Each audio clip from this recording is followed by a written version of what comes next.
হরে কৃষ্ণ। আজ বুদ্ধ পূর্ণিমা। এই বুদ্ধ পূর্ণিমায় হিন্দু ও বৌদ্ধ ধর্মে অত্যন্ত পবিত্র একটি দিন।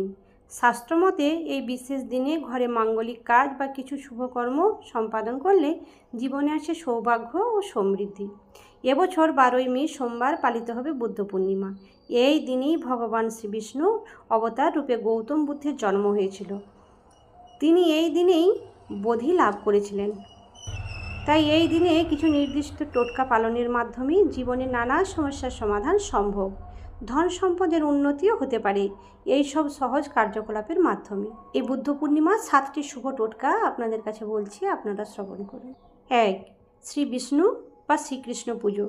সকালে শ্রী বিষ্ণু বা শ্রীকৃষ্ণের পূজা করুন, এতে মানসিক শান্তি ও শুভ ফল লাভ হয়। লক্ষ্মী দেবীর বিশেষ আরাধনা। হলুদ কাপড়ে 7টি কড়ি, 7টি গোমতী চক্র, 7টি হলুদের গাঁট ও কিছু সাদা সর্ষে জড়িয়ে পুঁটলি তৈরি করুন।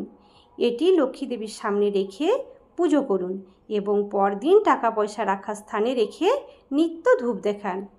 অশ্বত্থ গাছে পুজো। স্নান সেরে গাছটির গোড়ায় সাদা মিষ্টি, সাদা ফুল এবং গঙ্গা জলে কাঁচা দুধ মিশিয়ে অর্পণ করুন। চন্দ্রদেবকে দুধের ভোগ।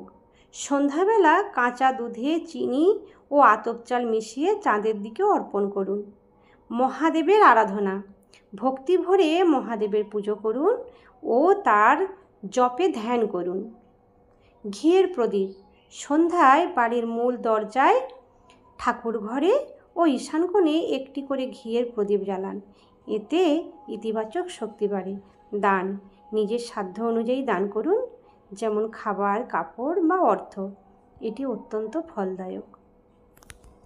তাই ভক্তি ভরে আপনারা এই সমস্ত নিয়মগুলি পালন করুন।